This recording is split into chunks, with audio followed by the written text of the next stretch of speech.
Eric Moss here. I just wanted to take a moment to thank you for keeping up with me on my vlog. And I wanted to keep you apprised as to what it is that I'm doing training-wise and stuff like that. So with me not being able to go to my personal training studio, I'm actually rather limited on the amount of equipment that I'm able to use. You know, like, as much as I love the barbell lifts and think that they're very important to an all-around strength training program, me bringing my power rack and my barbell and all the plates that I would be using just isn't really feasible because I'm kind of limited on the amount of space, particularly since they've temporarily stopped bulk pickup in my town.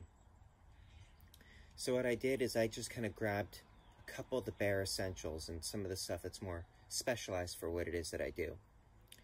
So as far as all around general base building strength training, the only things that I brought were 2 kettlebells, each weighing 24 kilograms each. And I am currently doing Dan John's armor building complex. If you don't really know what that is, just Google it. I'm using that for my all-around strength.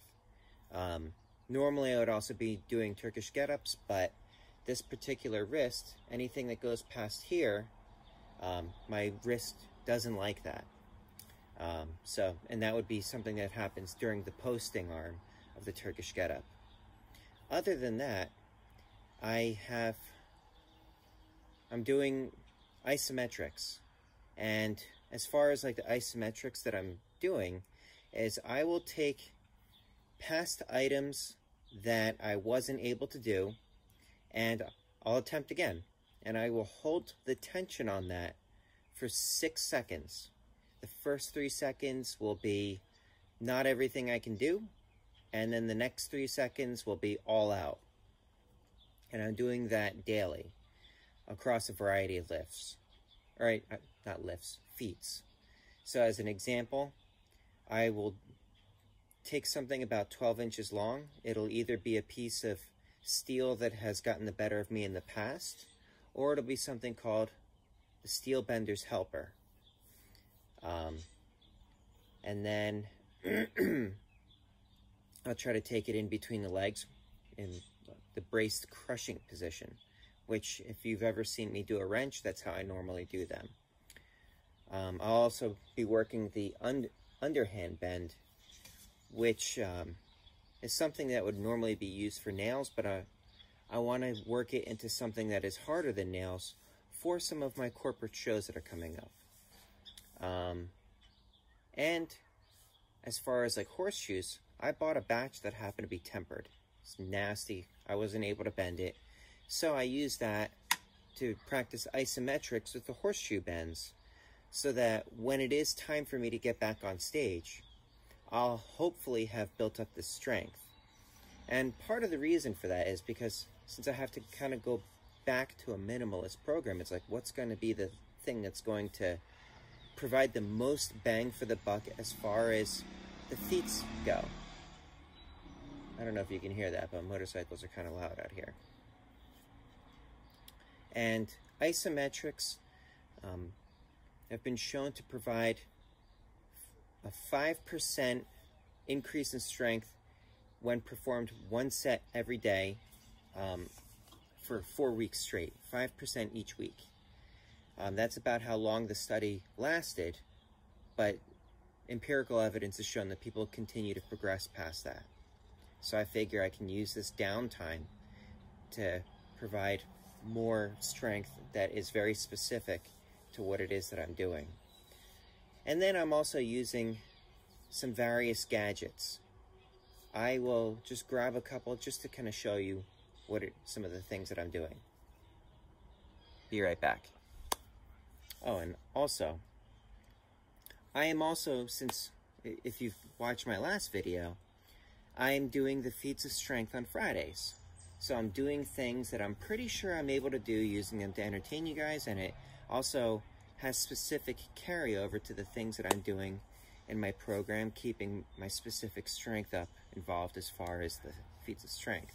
I'm not really sure what I'm going to do next Friday, but I've got a bit of time to figure that out.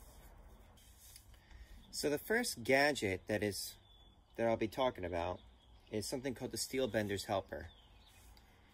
And yeah, I know exactly what it looks like. But this is essentially a bunch of bound up parachute cord, from what I understand. I didn't make it, there's a guy who actually makes these. And it has just a bit of give, so that when I push it down on my leg, it gives just a little bit to increase some of the range of motion that the brace bends give.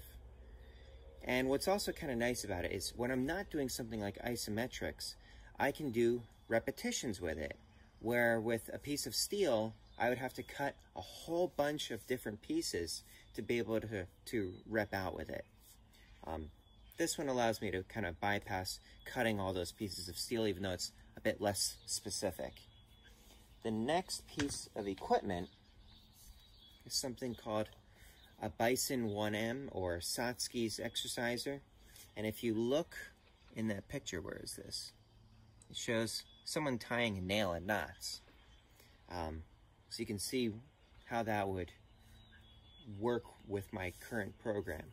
And the way this kind of works is that this handle is attached to a ball in a kind of like a ball socket joint. And then there's some kind of material on this that when you screw this, it pushes that material up against the ball, creating friction, and the friction is the resistance. But what's nice about it is that there is a lot of different stuff that can specifically train my forearms. I'm just doing a quick demonstration here, and that would be something I do for relatively high repetitions to get the blood flowing into my hands, or I mean into my wrists, to increase blood flow to the tendons that are involved, and for just all-around strength of the forearms.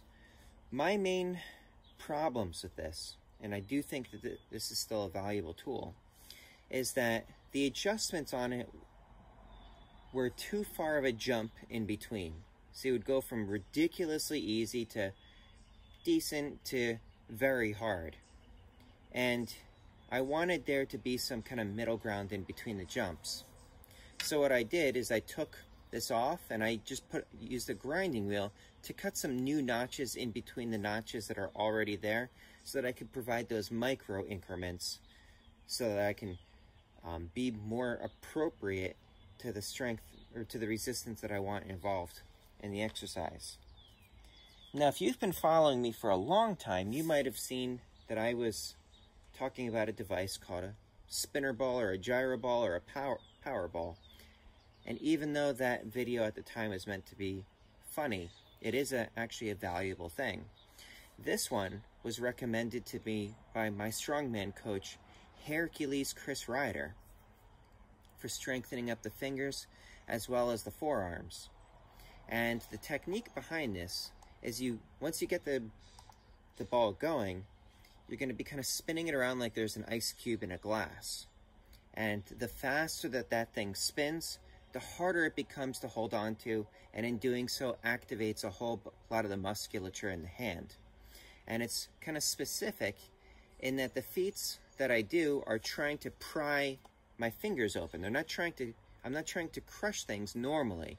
I'm trying to resist movement. And as this thing is spinning around and becoming harder to hold on to, it is also providing training in that regard. So I'll just, I guess, run this real quick so you can get an idea of what I'm talking about. He also had recommended that I hold it in my fingertips to increase the lever arms and also to get strength in the fingers. I'll just show you how it is that I use this thing.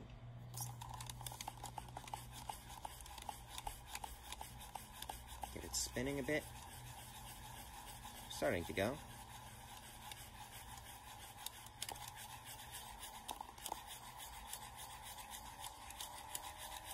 Now it's starting to go.